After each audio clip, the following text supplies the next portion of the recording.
তার ভাতিজা সাইবাকে মক্কায় নিয়ে আসেন। উটের পিঠে আল মুত্তালিবের সাথে তাকে দেখে মক্কাবাসী তাকে আব্দুল মুত্তালিব নাম দেন। আব্দুল মুত্তালিব বড় হতে থাকেন এবং মক্কার প্রধান হয়ে যান। তার একটি মাত্র পুত্র ছিল আল হারিস।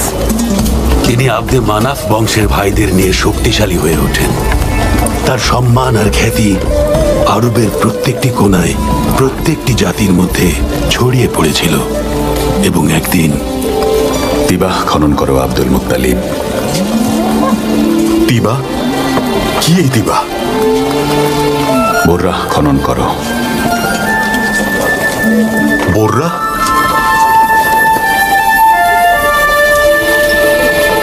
আল মাদমুনা খনন করো আব্দুল মুত্তালিব। কি এই আল মাদমুনা? ইয়া রাব্বুল আল বাইত, এইমাত্র এটা কি শুনলাম আমি? জমজম খনন করো। জমজম? কি এই জমজম? এমন কূপ যা কখনোই শুকাবে না, যা অনবরত পথিকদের তৃষ্ণা মেটাবে। এটা সেখানে অবস্থিত যেখানে কোরবানি করা হয়, যেখানে পিপাসু কাকপক্ষীরা আঘাত করছে। আমি খনন করব জমজম। আল হারিস, আমার সাথে এসো। জমজম কূপ খনন করতে যাব, যা আমাদের মা হাজার এবং পিতা ইসমাইলের নিশানা। চলো যাই। এই যে কুরাইশের জনগণ, তাড়াতাড়ি যাও সবাই, ইসাফ এবং নাইলার কাছে যাও। তাড়াতাড়ি যাও কুরাইশের মানুষ। এই আলমুগিরা, কোথায় তুমি আলমুগিরা? আরে কি হয়েছে উমাইয়া? হাশিমের পুত্র আব্দুল মুত্তালিব ইসাফ আর নাইলার ঠিক মাঝখানে কূপ খনন করছেন, যেখানে আমরা সবাই কোরবানি দেই আমাদের পবিত্র কাবাকে উদ্দেশ্য করে। আব্দুল মুত্তালিবকে থামাতে হবে, এটা করতে দেয়া যাবে না। হ্যাঁ হ্যাঁ, চলো সবাই, চলো। ওকে থামাতে হবে। এই Abdul Muttalib, Abdul Muttalib, Abdul কি করছো মুত্তালিব। তুমি? এটা আব্দুল মুত্তালিব। কি চান আপনারা? তুমি এখানে কিছুতেই কূপ খনন করতে পারবে না। আমাদের আদর্শ ইসাফ ও নাইলাহ আছে, যেখানে আমরা কোরবানি দিই, যেটা আমাদের প্রার্থনার জায়গা। মহান আল্লাহর নির্দেশে আমি খনন করছি। আপনারা দেখতে পাচ্ছেন না একটা পুরনো কুয়া এখানে বন্ধ হয়ে আছে? ওদেরকে থামাও হারিস। জহুকুম আব্বা, আমরা এখানে এসব করতে আসিনি আব্দুল মুত্তালিব। খনন করা বন্ধ করো। পানি না আসা পর্যন্ত বন্ধ হবে না। দেখো আমার ভাই, আমরা এখানে লড়াই করতে আসিনি। মক্কাতে তো আরো অনেক কূপ আছে, বারদাতে আছে, সাজলাতে আছে, আরো অনেক অনেক বন্ধ কূপ পড়ে আছে এই মক্কায় আমার ভাই। তুমি ওগুলো গিয়ে খনন করো। কেন কেন এত জায়গা থাকতে তুমি এখানেই খনন করছো? অন্য কোনোটা খনন করো, আমরা সাহায্য করব। আমার কাছে নির্দেশ এসেছে। কে তোমাকে নির্দেশ দিয়েছে আব্দুল মুত্তালিব? এক অলৌকিক কণ্ঠ আমাকে নির্দেশ দিয়েছেন। আমাকে এখন আমার নির্দেশ পালন করতে দিন। আমি আমার নির্দেশ পালন করেই থামবো। এটা হতে পারে না। তোমার পুত্রকে সরে যেতে বলো, তারপর দেখছি। ভুলে যেও না, তুমি এখানে একা দাঁড়িয়ে আছো। কার সাহসে এসব তুমি করছো? ইয়া রাব্বিল কাবা, এটা কি?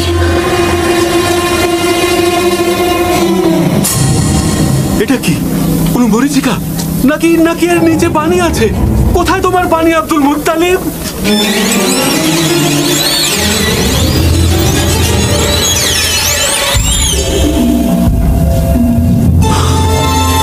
গুপ্তধন, এগুলো জুরহুমের। মক্কা থেকে যাওয়ার সময় রেখে গেছে। এখানে দুটো সোনার হরিণ আর 7টা স্বর্ণের তলোয়ার আছে, স্বর্ণের ঢালও আছে। এর ভাগ কিন্তু তোমাকে দিতে হবে আব্দুল মুত্তালিব। ভাগ কেন দেব? যে জিনিস আমি নিজে পেয়েছি সেটার ভাগ কেন আপনাদেরকে দিতে যাব? ভাগ তোমাকে দিতেই হবে। আমরা তোমার অভিভাবক, আমাদের অধিকার আছে। পুরো কুরাইশ আমার সাথে আছে। আমি জানি এরা আমার জন্য লড়বে। হাশেমের বংশকেও যদি ডাকি, যাই হয়ে যাক না কেন, তারা আমাকে বাঁচাতে আসবে, কেউ কিছু করতে পারবে না। আমার বাবা এখানে ভূমিপতি ছিলেন। আমি যা করছি কুরাইশদের ভালোর জন্যই। যতক্ষণ পর্যন্ত পানি না পাবো, ততক্ষণ পর্যন্ত খুঁড়তে থাকবো। আর তারপর এই গুপ্ত ধনগুলো নিয়ে কাবাতে যাব।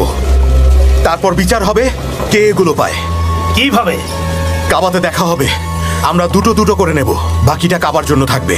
আমরা তোমার উপর ছাড়লাম আব্দুল মুত্তালিব। আমরা তোমার কথায় রাজি আব্দুল মুত্তালিব।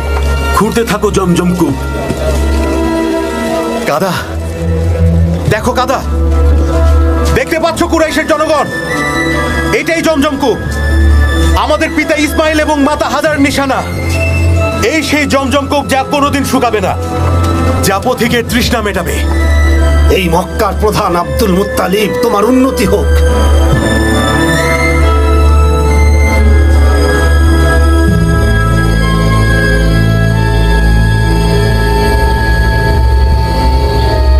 এরপর আব্দুল মুত্তালিব জমজম থেকে গুপ্তধন নিয়ে কাবাতে চলে গেলেন, যেখানে ভাগ্যের পরীক্ষা হয় তীরন্দাজের দ্বারা। এরপর সেখান থেকে তিনি দুটো সোনার হরিণ জিতে আল কাবার দরজায় লাগান এবং স্বর্ণ দিয়ে পবিত্র কাবার তালা চাবি বানান। এরপর আব্দুল মুত্তালিব কূপ খননের সময় নিজ বংশের মানুষের ব্যবহার দেখে দোয়া করেন, আল্লাহ তাআলা তাকে 10টি পুত্র সন্তান দান করলে তিনি একটি পুত্র কুরবানি করবেন। তার স্ত্রী সুমরা আল আমিরিয়ার পর আব্দুল মুত্তালিব 4টি বিবাহ করেন, যাদের ঘরে 10টি সন্তান জন্ম নেন। যখন 10টি পুত্র সন্তান হয়, তখন তিনি কোরবানির জন্য ভাগ্য পরীক্ষা করলেন পুত্র আব্দুল্লাহর, যিনি নবী মুহাম্মদ সাল্লাল্লাহু আলাইহি ওয়াসাল্লামের পিতা ছিলেন এবং 10 পুত্রের মধ্যে সবচেয়ে প্রিয় ছিলেন। এই যে মাকজুম বাসীগণ, আপনাদের সন্তান, তাকে বাঁচান। আব্দুল মুত্তালিব তার সন্তানের কোরবানি দিচ্ছেন। ওর মাথা খারাপ হয়ে গেছে, চলো তাড়াতাড়ি। জমজমের কাছে নিয়ে গেছে। তাহলে এটা পুরো কুরাইশ বংশের রীতি হয়ে যাবে। তাড়াতাড়ি চলো, তাড়াতাড়ি চলো। পিতার প্রতি তোমার আনুগত্য দেখে আমি মুগ্ধ আব্দুল্লাহ। না, এটা করবেন না আব্বা। দয়া করুন, ছেড়ে দিন ওকে, ছেড়ে দিন ওকে। নিশ্চয়ই আল্লাহ তাআলা অন্য কোনো পথ দেখাবেন। আমি শপথ করেছিলাম, আমি এখন আমার শপথ ভাঙতে পারি না বাবা। হে আব্দুল মুত্তালিব, হে মক্কার প্রধান, এমন করো না, করো না এমন। অনর্থ করো না মক্কা এটা প্রধান। করবেন না মক্কা প্রধান। তাহলে আমার শপথের কি হবে কুরাইশগণ? হে আব্দুল্লাহ, আমার বোন ফাতিমার পুত্র, স্বয়ং আল্লাহ তাআলা এই কোরবানি হতে দেবেন না। আমার শপথ, যদি আমার শপথ ভাঙি তাহলে আমার নাম আব্দুল মুত্তালিব না। না আব্বা, না। ও আমাদের সবচেয়ে প্রিয় ভাই আব্বা। এটা করো না আব্দুল মুত্তালিব, ও আমার সন্তানের মতো, আর তোমার তো নিজের সন্তান। দাঁড়ার, এই জুবাইর, আর তুমি হারিস, এই আব্দে মানাফ, কিছু করো, কিছু করো তোমরা। হে আব্দুল মুত্তালিব, তুমি যদি এখন নিজের পুত্রকে কুরবানি করো, তাহলে তা কুরাইশ বংশের রীতি হয়ে যাবে। তুমি তো আমাদের জন্য উদাহরণ। আল্লাহর দোহাই, আল্লাহর দোহাই আব্দুল মুত্তালিব, তুমি থামাও এটা। এর বদলে কি চাও বলো, আমরা আমাদের সমস্ত সম্পদ দিয়ে দেব। এটা করো না। আপনারা কি বলেন কুরাইশগণ? এখানকার প্রধান আব্দুল মুত্তালিব কি কখনো তার দেয়া ওয়াদা ভঙ্গ করতে পারে? তার কাছে দেয়া ওয়াদা, যিনি আমাকে পথ দেখিয়েছিলেন জমজম কূপ খনন করার, সেই জমজম যা মানুষের তৃষ্ণা নিবারণ করছে। শোনো সবাই, চলো আমরা আল হিজাজে যাই। ওখানে একটা উপায় হবেই। ওখানে একজন আছে যার কাছে জিন থাকে। তিনি যদি বলেন যে কোরবানি দাও, তাহলে দিয়ে দিও। কিন্তু এমনও তো হতে পারে উনি আমাদেরকে অন্য কোনো উপায় বলে দেবেন, তাহলে সেটা মেনে নিও। আল্লাহ সাক্ষী আছেন, আব্দুল্লাহ আমার সবচেয়ে প্রিয় পুত্র। যখন ওকে আমি বললাম নিজের ওয়াদা রাখতে, ওকে আমার কোরবানি দিতে হবে, সে বলল, বাবা আপনার কথা রাখতে আমি কোরবানি হতে রাজি, নিয়ে যান আমাকে। আমার পুত্রেরা, আল হিজাজে যাওয়ার ব্যবস্থা করো তোমরা। হয়তো ওখানে গেলে একটা উপায় খুঁজে পাবো। ইয়া রাব্বুল কাবা, বাঁচান আব্দুল্লাহকে। আমার চুলের পরিমাণ স্বর্ণ এবং রূপা সদকা দেব। ইয়া রাব্বুল কাবা, বাঁচান আব্দুল্লাহকে। আমি আমার চুলের পরিমাণ স্বর্ণ এবং রূপা সদকা দেব।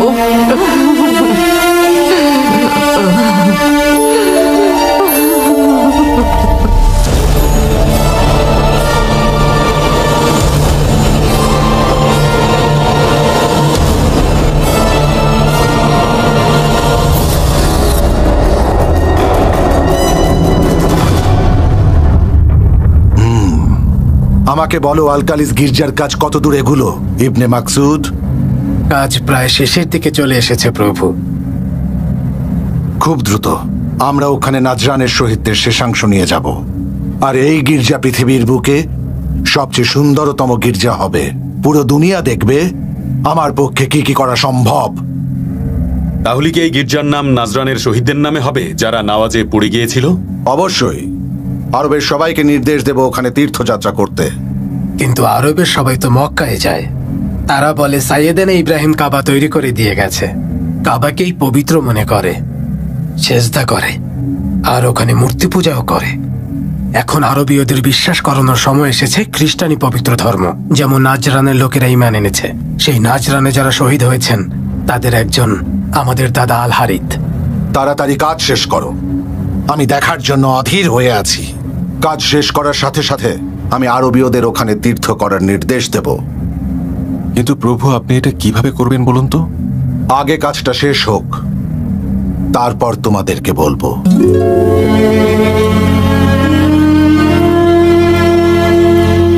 কি হলো আব্দুল মুত্তালিব? কোনো ভালো খবর? আব্দুল্লাহ বেঁচে গেছে। কিভাবে? আরে একটু ধৈর্য ধরো, আমাকে একটু বসতে তো দেবে।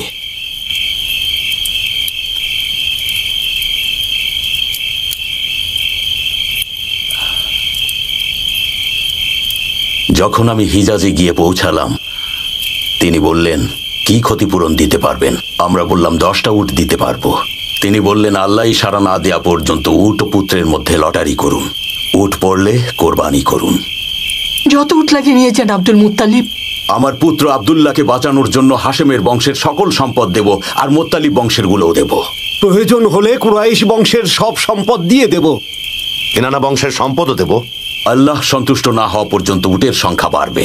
যদি আব্দুল্লাহ বেঁচে যায়, ওকে বিয়ে দেব। আমাদের ক্ষমা করুন রাব্বুল কাবা। ভাবছি আমিও বিয়ে করব।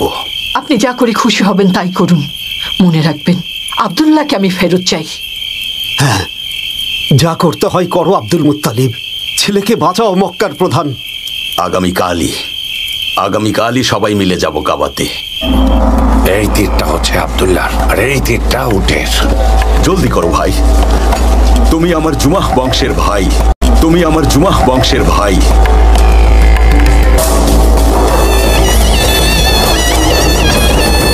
আব্দুল্লাহ, রাব্বুল কাবা আব্দুল্লাহর বদলে এই সদকা গ্রহণ করুন।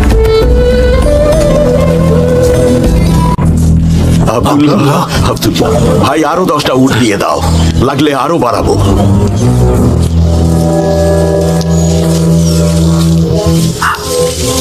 আব্দুল্লাহ, আরো 10টা উট বাড়িয়ে দাও তুমি ভাই। চলো চলো, তাড়াতাড়ি করো। ইয়া রাব্বুল কাবা, ইয়া রাব্ব।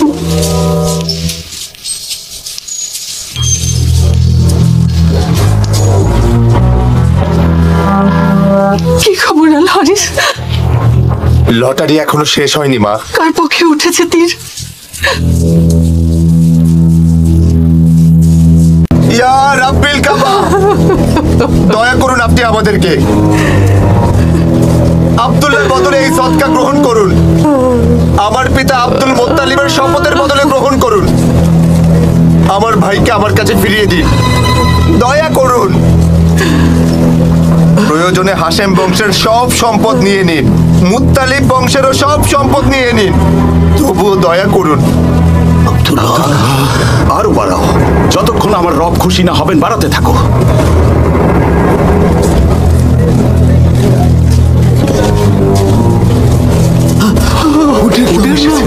আল্লাহ তুমি অসীম দয়াময়, আল্লাহ তুমি অসীম দয়াময়, তোমার সহায় নেই, তুমি অসীম দয়াময়। ইয়া রাব্বিল কাবা, কুরাইশদের জন্য এক বিশাল সুখবর, হাশেম বংশের জন্য সুখবর। আব্দুল্লাহ বেঁচে গেছে। 100টা উট সদকা দেব। কাবার চারপাশে সবগুলো দরজার সামনে এবং পর্বত সমূহের সামনে কারো খাওয়ায় বাধা থাকবে না, না মানুষ, না কোনো জিন, না পাখি, না কোনো জন্তু। আল্লাহর নামে 100 উট সদকা দেব আমি। তোমার উন্নতি হোক আব্দুল মুত্তালিব। আব্দুল্লাহর উপর রহমত আছে, তার উপর আল্লাহর রহমত আছে। এটা আল্লাহরই উপহার। আল্লাহর নির্দেশেই আমি গরিব ধনী সকলকেই এই আহার করাচ্ছি। গরিব হোক আর ধনী, অথবা হোক কোনো পথিক। উপস্থিত কুরাইশগণ, উপস্থিত হাশেমের বংশ, আমি আমার পুত্র আব্দুল্লাহকে বিয়ে করাবো ওয়াহাবের কন্যা আমিনার সাথে। কাজ শেষ হলেই আমি রওনা দেব আরবের কাবার দিকে, এবং আরবের ওই কাবাকে আমি একেবারে ধ্বংস করে দেব, যেন ওরা আর সেখানে তীর্থে না যেতে পারে। তারপর আমি তীর্থযাত্রীদের আদেশ দেব যাতে নাজরানের শহীদদের স্মরণে তৈরি গির্জায় যেতে। প্রয়োজন হলে আমি বাধ্য করব ওদেরকে যদি ওরা অস্বীকার করে, যদি আবার কাবা বানায়, তাহলে আমরা ওই কাবাকেও আবার ধ্বংস করে দেব। প্রয়োজনে হিজাজে আক্রমণ করব, যতক্ষণ না আমার সীমানা বাইজান্টাইন পর্যন্ত না পৌঁছায়, এবং আরববাসীদের আমি খ্রিস্টান হতে বাধ্য করব। বাইজেন্টাইন? সেটা তো বুঝলাম না। তুমি জানো না বাইজান্টাইনে কি হয়? বাইজান্টাইনের রাজারা চায় যে তাদের আশেপাশের সব, বিশেষ করে মধ্যপ্রদেশের সবাই খ্রিস্টান ধর্ম গ্রহণ করুক, আর এভাবেই হিন্দুস্তান নিরাপদ হয়ে যাবে পার্সিয়ান আর আরবীয় সমুদ্র এবং ভূমি থেকে। যদি একবার এটা হয়ে যায়, তাহলে হিন্দুস্তান আর চায়নাতে সওদা করতে আর কেউ বাধা দিতে পারবে না আমাদেরকে। সিল্ক, মশলা, হাতির দাঁত, লোবান সবকিছুই একদম হাতের মুঠোয় চলে আসবে। রাজা এটাই চায়, আমি তার স্বপ্ন আমার হাতেই পূরণ করতে চাই। এটাই এখন আমার জীবনের একমাত্র উদ্দেশ্য। কিন্তু ইথিওপিয়া আর সেখানকার রাজারা কি করবেন? সে আমার কি করবে? ইথিওপিয়ার রাজা আমার কি করতে পারবে বলো? আমি আব্রাহা, ইয়েমেনের রাজা, ভুলে যাচ্ছ তুমি? আর আমার সাথে রোমানরাও আছে। ওদের আর আমার ধর্ম এক। আমি আব্রাহা, আগে আমি দালিচ পোর্টে এক রোমান বণিকের কৃতদাস ছিলাম। আমি ওদেরই লোক। রোমান সাম্রাজ্য তো এটাই চায়। গির্জার কাজ তাড়াতাড়ি শেষ করো মাকসুদ। তারপর আরবীয়রা সানাই আমার গির্জায় আসবে। ধীরে ধীরে ওরা এখানে বাণিজ্য করবে, অনেক অনেক মানুষ আসবে, আর আমি ওদের রাজা হব, আব্রাহা। অবশ্যই হবে। আপনার স্বপ্ন দ্রুত সত্যি হবে। হে কুরাইশগণ, আপনারা সবাই এই মক্কার দায়িত্বে আছেন। আমরা সবাই কুশাই আর লুইয়ের বংশধর। আমাদের পিতা গত হয়েছেন। পিতা হাশেমকে গাজায় দাফন করা হয়েছে, আর আবু মুত্তালিব ইয়েমেনে দাফন হয়েছে, আর নাফাল ইরাকে মৃত্যুবরণ করেছেন, আর আব্দুল শামস দাফন হয়েছেন কাবার পূর্ব দিকে। আমাদের শেষ পরিণতিও যেন এমন হয় আব্দুল মুত্তালিব। আমরা কাবাকে মানি। আর আপনি আমাদের সর্দার আব্দুল মুত্তালিব। সবার ভালো হোক। এখানে আসা তীর্থযাত্রীদের খাবার ও পানি দেয়া এবং এখানকার মানুষদের অধিকার রক্ষা করা, সবার হক আদায় করা, এটাই আমাদের দায়িত্ব। কিন্তু আমার পিতা হাশেম যে রীতি চালু করেন তা আর আজকাল দেখা যাচ্ছে না। আমি আবার শুরু করতে চাই। কোন রীতির কথা বলছো আব্দুল মুত্তালিব?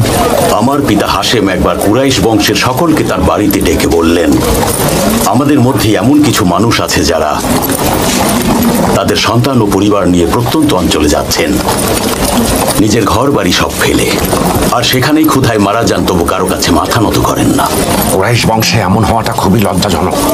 এমন ঘটনা কুরাইশ বংশে আবার ঘটুক, সেটা আমরা কেউই চাই না। কিন্তু আজ আবার সেই ঘটনার পুনরাবৃত্তি হচ্ছে, এবং সেটা শুধু কুরাইশ বংশের নয়, কিনানা বংশ এবং আহাবিস বংশেও। এর পেছনে আমি শুধু একটাই কারণ দেখতে পাই, তা হলো বীরত্বের অহংকার আর সম্মান হারানোর ভয়, আর কিছুই না। তাহলে কি সমাধান আছে কুরাইশ প্রধান? মাদরুদ আল কুজাই বলেছিলেন, ধনীরা তাদের সম্পদের অবশিষ্টাংশ গরিবদের দেবেন, যাতে কেউ ক্ষুধার্ত না থাকেন। পিতা হাশেমের এই সুন্নাত জারি করব আমি। কুরাইশ বংশের যারা ধনী আছেন তারা গরিবদের নিজের পরিবারের সদস্য করে নেবেন, এতে করে গরিবদের মান সম্মানেও কোনো রকমের আঘাত লাগবে না। আর মক্কার আশেপাশে যেসব গরিব কৃতদাসরা বাস করে, তাদের ব্যাপারে কি কোনো সমাধান আছে তোমার কাছে? ওদের মধ্যে কিছু মানুষ হজ করতে এসে থেকে যায়, আর অনেকেই ব্যবসা করতে এসে নিঃস্ব হয়। তারাও এখানেই থেকে যায় একা। তাদের কি হবে?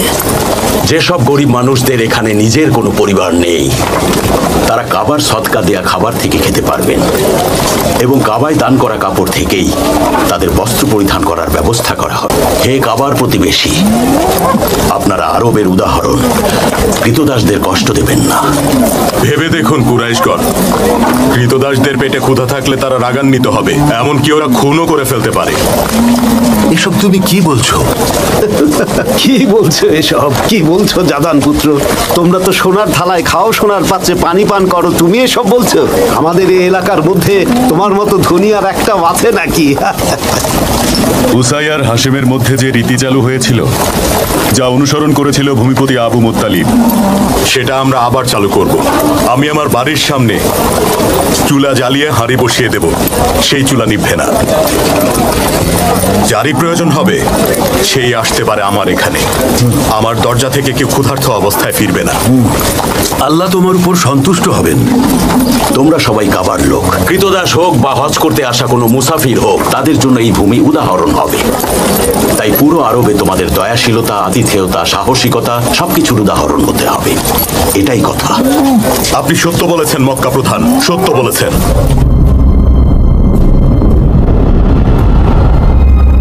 ঈশ্বর আপনার সহায় হন প্রভু। কি দেখছি আসওয়াদ? তোমাকে দেখে এমন লাগছে কেন? কি খবর এনেছো? খারাপ খবর আছে। কি হয়েছে বলো? কিনানার একজন লোক, ওই কুরাইশ বংশের, ওই যে আপনাকে সেদিন জানালো যে বংশের লোকেরা মূর্তি পূজা করে, ওরা আমাদের গির্জায় কিছু একটা করেছে। গির্জায় কিছু একটা করেছে? কি করেছে গির্জায়? আবর্জনা ছুঁড়ে মেরেছে, গির্জা অপবিত্র করেছে। আমাদের হাতে মোক্ষম একটা সুযোগ চলে এসেছে। চিন্তা নেই আসওয়াদ, কোনো চিন্তা নেই আসওয়াদ। আল হিজাজে আক্রমণ করার জন্য এমন সুযোগই খুঁজছিলাম। এবার আমি ধ্বংস করে দেব আরবদের ওই কাবা। আমার কারণও আছে করার। এমন সুযোগের অপেক্ষাতেই আমি এতদিন বসেছিলাম।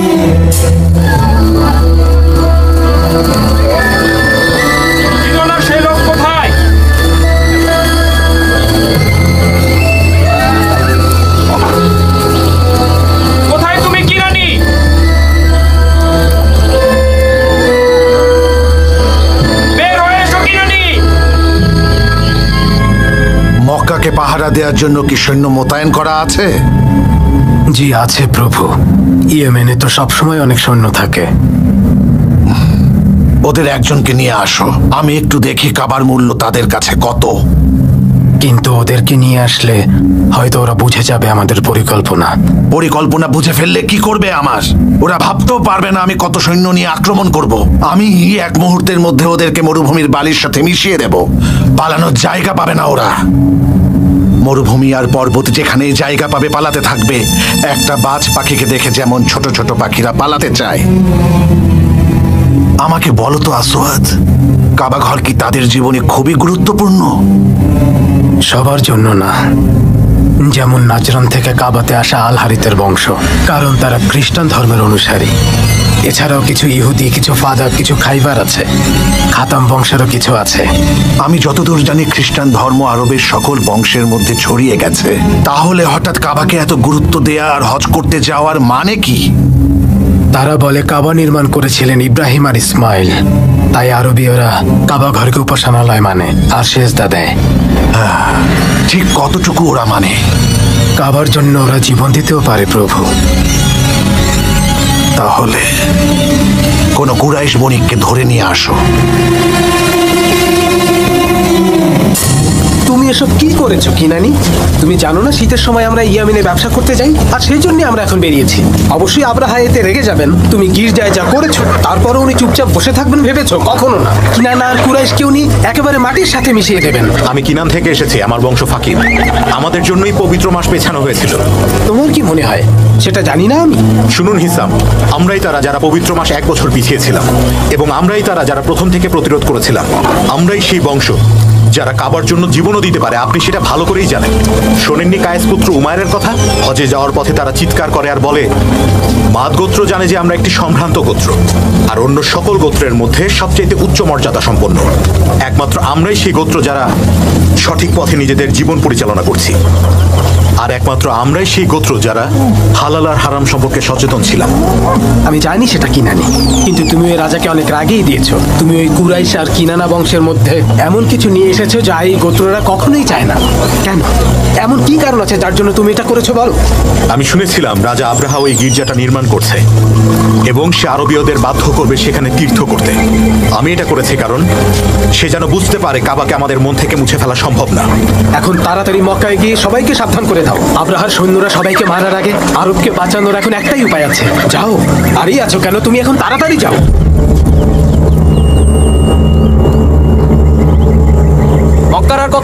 আছে? অর্ধেক দিন লাগবে। আব্দুল মুত্তালিবের কথা খুব মনে পড়ছে। ও আমাকে অনেক অর্থ দিয়ে সাহায্য করেছে, আমি ওর কাছে কৃতজ্ঞ। চলো।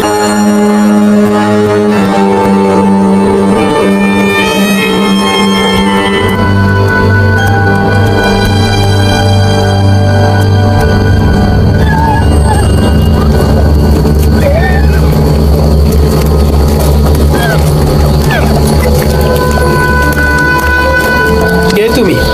আমি হুনাত আল হিমারি, রাজার আদেশ নিয়ে এসেছি। রাজার? তিনি আমার কাছে কি চান? উনি ডেকেছেন। কিন্তু কেন? আমাদের কোনো গোস্তাকি হয়েছে নাকি উনি মালের ভাগ চান? আমি কিভাবে বলবো, নিজেই গিয়ে জেনে নাও। আচ্ছা ঠিক আছে হুনাতা, আমি নিজেই ব্যবস্থা করছি। আমি আমার পাহারাদারদের নিয়েই রাজার কাছে যাব। কি নাম তোমার? মুগিরার পুত্র হিসাম। তাড়াতাড়ি চলে এসো। আমাকে তৈরি হতে হবে, রাজার সামনে এভাবে যাওয়া যায় নাকি? ঠিক আছে, তাড়াতাড়ি এসো।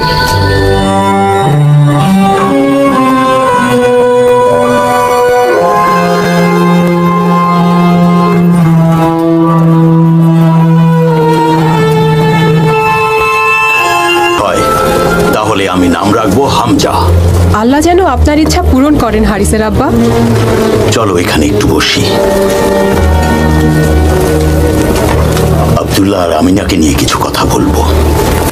তুমি জানো আমার মন বলছে ওদের বিয়ে সুখবর বয়ে আনবে আর এই ঘরের উন্নতি আসবে। আমি আপনার কাছে একটা কথা লুকিয়েছি হারিসের আব্বা, এখন সেটা বলতে চাচ্ছিলাম। বলো কি বলবে, বলো। তুমি আমার সর্বকনিষ্ঠ স্ত্রী আর আমার নবজাতকের মা। আমি কাবা ঘরে গিয়ে দোয়া করব আপনি যেন সন্তানদের কারণে কষ্ট না পান। তাই যেন হয়। আব্দুল্লাহ আর আমিনার ব্যাপারে কি যেন বলতে চেয়েছিলে? আমি বলতে চাচ্ছিলাম, আপনি তো জানেন রুকাইয়া আমার একজন কত ভালো বন্ধু। আমি ওকে খুব ভালোবাসি। কিছুদিন ধরেই ও একেবারেই বাড়ি থেকে বের হচ্ছিল না। একটা সমস্যার জন্য ও বের হয়েছিল।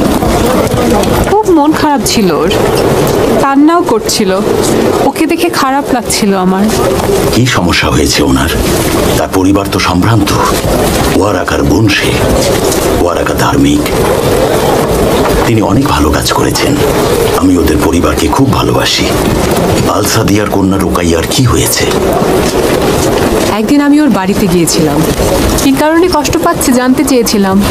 ও বলতে চাইছিল না, আমি জোরাজুরি করেছিলাম। আমার কৌতূহল বাড়িয়ে দিচ্ছ, বলো কি হয়েছে? আমি পুরো কুরাইশ গোত্রে রোকেয়ার চেয়ে বেশি সুখী কাউকে দেখিনি। যখন আপনি আব্দুল্লাহর জন্য সৎকা দিচ্ছিলেন তখন রোকেয়া কাবাঘরের দিকে গেল। আব্দুল্লাহর সুখবর না আসা পর্যন্ত ও কাবাঘরের পাশেই বসেছিল। খবরটা পেয়ে খুব খুশি ছিল।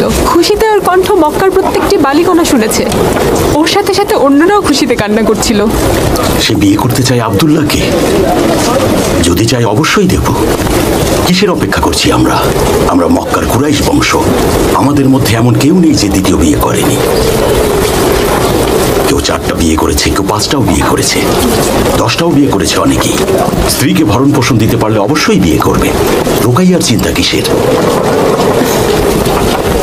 ও সবকিছুই জানে, কিন্তু এখন আব্দুল্লাহকে বিয়ে করতে চায় না।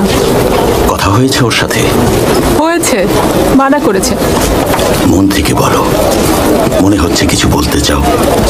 রুকাইয়া আমাকে বলেছে আব্দুল্লাহ যখন কাবাঘর থেকে ফিরে এলো আমি চোখের সামনে নূর দেখতে পেয়েছিলাম, যার চুল হর্ষের মতো।